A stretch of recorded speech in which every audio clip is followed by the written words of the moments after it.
As the housing market becomes more and more difficult for ordinary working Americans, what we're hearing is that the problem is lack of inventory. There are so few homes on the market for working Americans to buy that they're forced to rent, and that leads to increased rental prices. And people are getting priced out of communities that they've lived in their entire lives.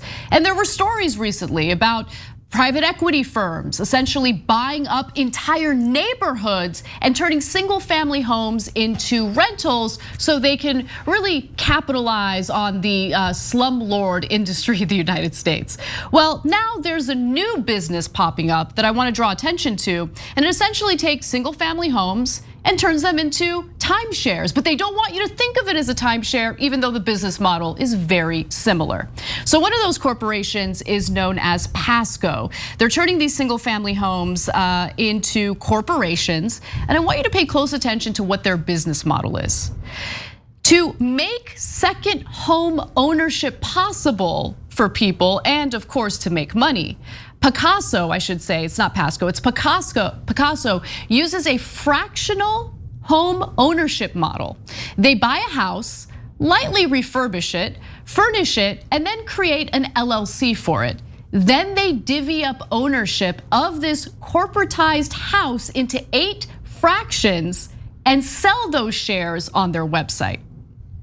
Sounds like a timeshare, right? If it doesn't, let me give you more details. If you buy a share in a house, you're able to stay in it for 44 nights per year in increments that can't exceed 14 consecutive days per visit. You can also gift these stays to friends or family. Now listen, I remember wanting to get freebies when I traveled, and I got sucked into one of those timeshare things, and it was awful. You sit there for an hour where they're trying to convince you to buy a timeshare, which is an awful, awful investment that people should never do.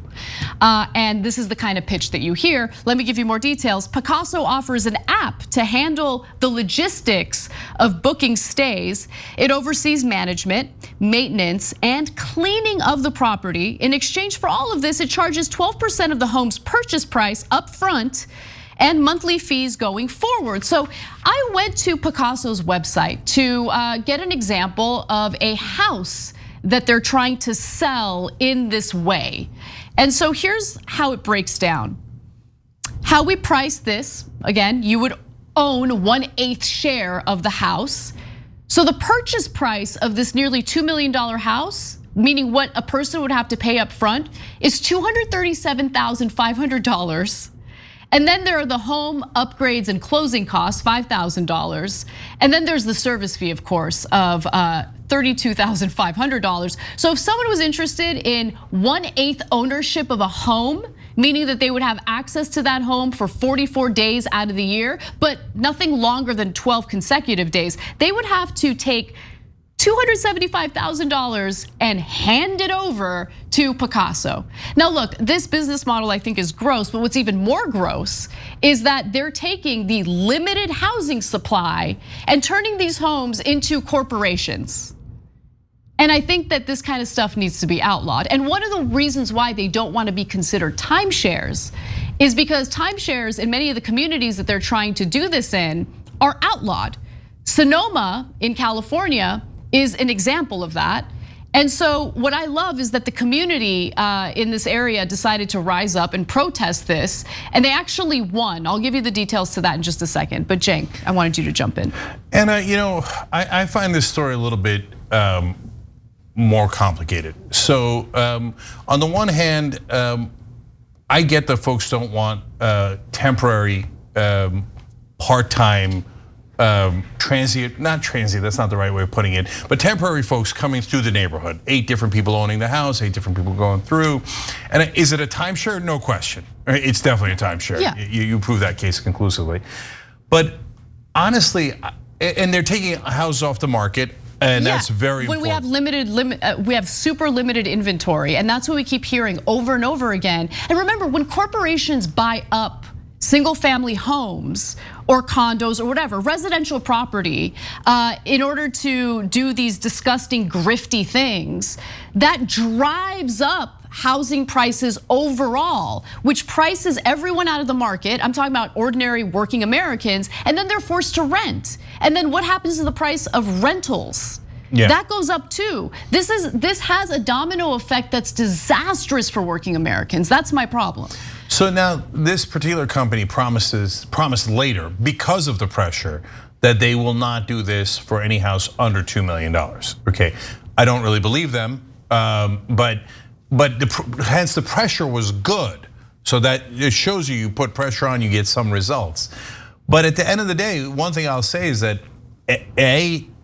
I don't mind the timeshare, and everybody's different. But if they say, "Oh yeah, what about the house next to you?" I don't care at all. What do I care if it's one person who's in it or 8 different people? I'm not a guy who's nitpicky about neighbors. So, they listen to music too loud. I just don't care. And so I know a lot of people do, but I don't. And you have no guarantee that your one neighbor is gonna be any better than the 8 people rotating through. At least some of them might be decent, and your one neighbor might be awful all the time, right? And secondly, I don't know how to stop it because, yeah, they can do it. And so they just buy the house and then they sell shares in it. I get it. Like, so I would outlaw it.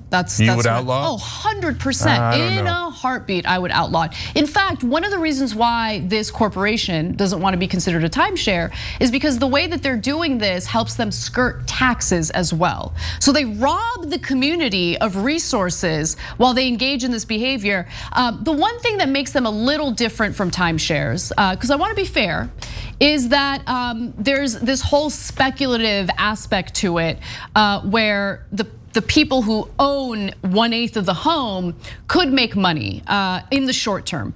So if you buy a share in a house, you have to hold on to it for a year, okay? But after that, you can sell it and profit from any appreciation in the home's value. Or you can be on the hook for any depreciation, which is unlikely, especially in today's market, and especially in a place like Napa or Sonoma, most of California, let's keep it real, with the exception of places that have been completely ravaged by wildfires. Now, again, the neighbors were not happy, they fought back. Now, the county had designated their neighborhood an exclusion zone, which I celebrate and I think is great, that bans Airbnb-style short-term rentals to preserve the residential character of communities.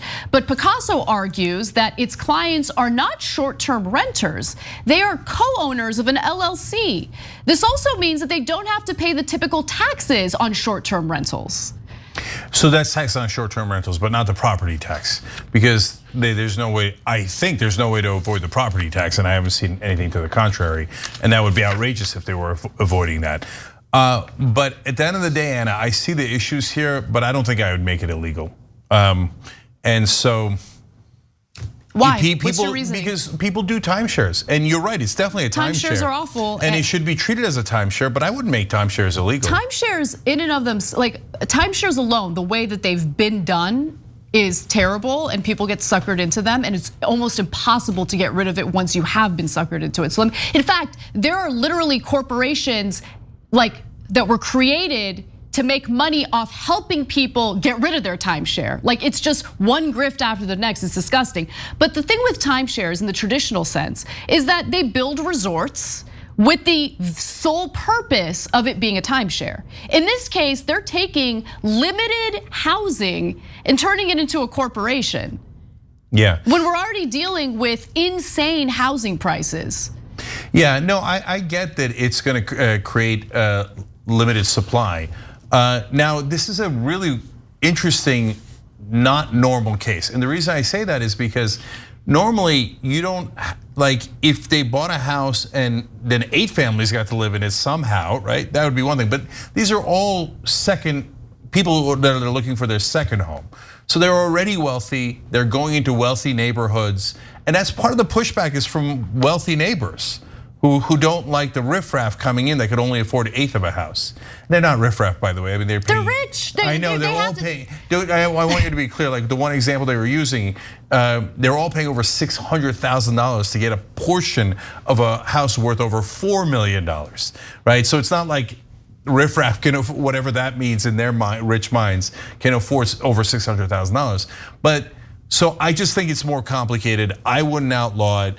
and it's limiting the supply in really rich areas, generally speaking. But by the way, they did get into housing that was actually lower than $2 million, and that they got more pushback. And because of the pressure, they said they won't do that anymore. So if you're fighting like Anna is on this issue, you should continue because it's getting results, right? But I'm just telling you my honest opinion about, I think in the scope of different issues in housing, I don't think this one is high enough as a priority that I would make it illegal. Yeah, I would make this illegal. I would make private equity firms buying up residential properties, buying up entire neighborhoods of residential properties illegal. I would make foreign investment, which is essentially money laundering in many cases, in US real estate, residential real estate specifically, illegal.